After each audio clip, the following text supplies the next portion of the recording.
Tadi udah sih perkenalan lewat bahasa isyarat. Nama saya Yasmin, saya mahasiswi dari Universitas Singapura Bangsa Karawang, program studinya Pendidikan Masyarakat. Ini pertama kalinya aku nugas bikin video sendirian, biasanya bareng sama teman-teman.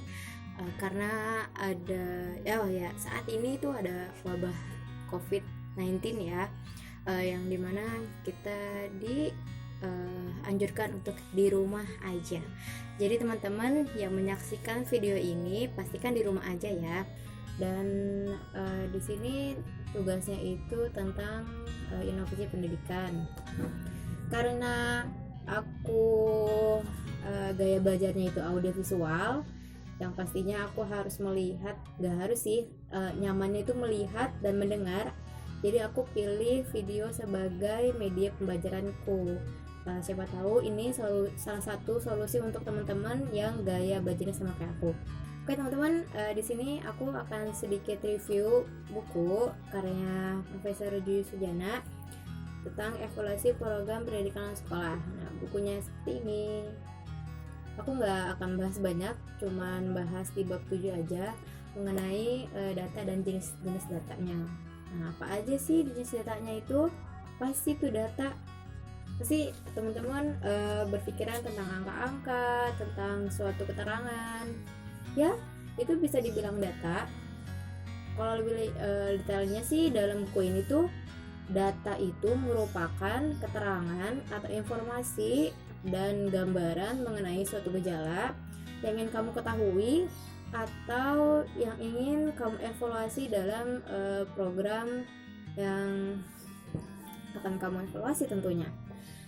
Dan di sini ada 6 jenis data dan beberapa datanya pun diklasifikasikan. Yang pertama itu bisa dilihat dari sumbernya. Nah, sumbernya apa aja sih?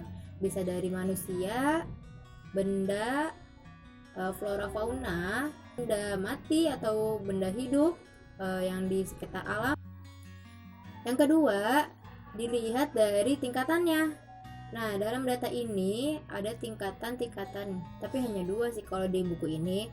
Yang pertama itu adalah data primer atau data pokok atau sumber utama.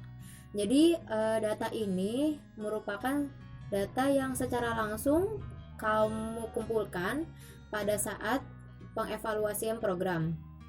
Bisa melalui pengelola lembaga atau bisa juga kamu melihat langsung dan data tersebut secara tidak langsung melalui pendidik ataupun peserta didiknya. Setelah data primer yaitu ada data sekunder. Data sekunder ini merupakan data pendukung atau misalkan kamu masih belum lengkap data primernya, jadi data sekunder ini dapat melengkapi data primer kamu. Yang berarti data ini dikumpulkan secara tidak langsung, bisa melalui internet, jurnal-jurnal, monograf, atau bahkan dokumen yang ada di lembaga yang sedang kamu evaluasi. Oke, yang ketiga, jenis data ini berdasarkan sifatnya. Sama ada 2 juga, yaitu data kuantitatif dan data kualitatif. Kalau data kuantitatif ini yang berkaitan dengan angka-angka, yang dimana biasanya data ini dijelaskan atau digambarkan berupa angka. Nah, di data kuantitatif ini ada beberapa data lagi yang biasa disebut dengan data diskrit dan data kontinu. Kalau data diskrit itu biasanya data tersebut didapat dari penghitungan, yang dimana kalau misalkan di suatu kecamatan A terdapat 20 warga belajar dan di dalam kecamatan tersebut ada 100 warga belajarnya.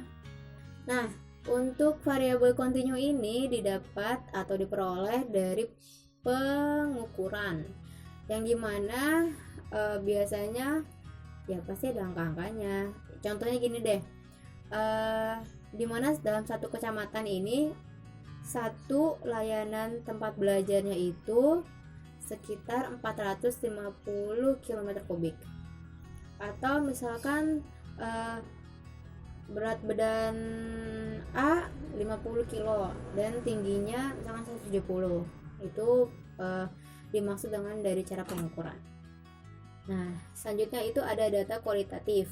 Data kualitatif ini merupakan uraian deskripsi yang merupakan proses dari suatu kegiatan atau perbuatan yang biasanya dijelaskan, yaitu deskripsi atau uraian. Oke, yang keempat ini yaitu dilihat atau berdasarkan dari kedudukannya, yang dimana kedudukan ini ada internal dan eksternal. Kalau internal, kamu mengumpulkan data tersebut dari unsur-unsur yang ada di dalam program yang sedang kamu evaluasi.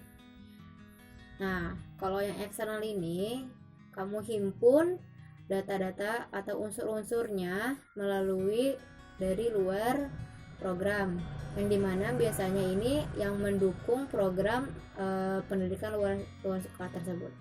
Oke, yang kelima ini berdasarkan jenisnya itu ada dirty data and clean data, yang dimana kalau misalkan digambarkan dirty data ini yaitu data kotor, yang biasanya data yang belum bisa dipertanggungjawabkan karena masih diragukan atas kevalidannya karena tidak adanya verifikasi ulang.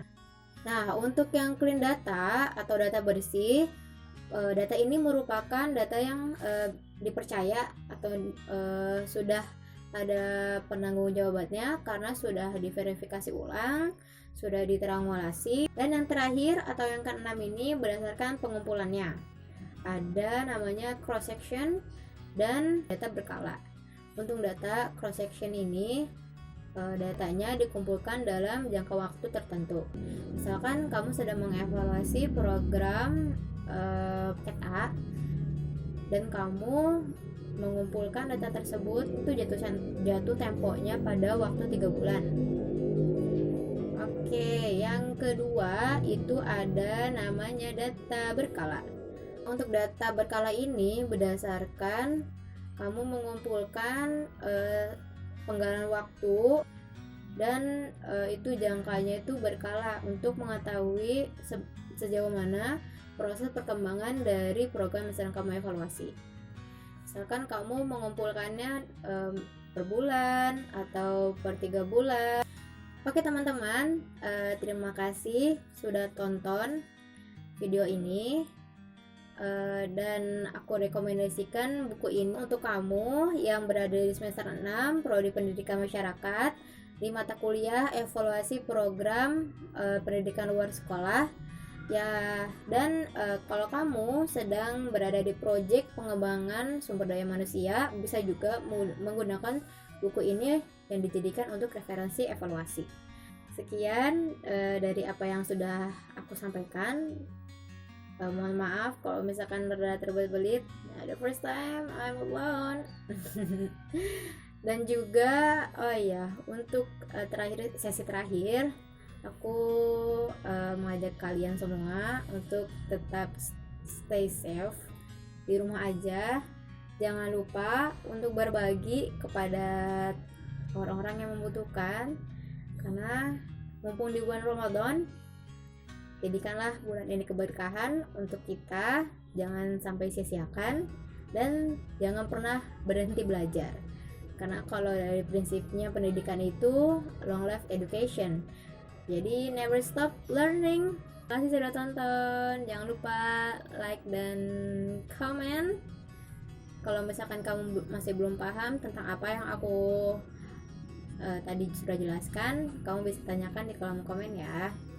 Dadah, assalamualaikum, see ya, dah. Nah, yang selanjutnya yaitu data kualitatif. Untuk data ini biasanya diperoleh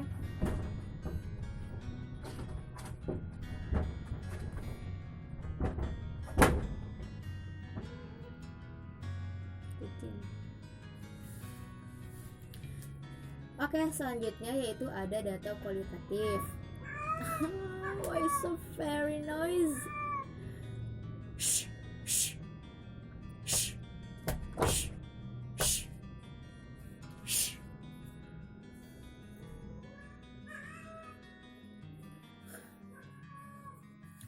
Oke, selanjutnya ya empu sana berisik. Oke, selanjutnya itu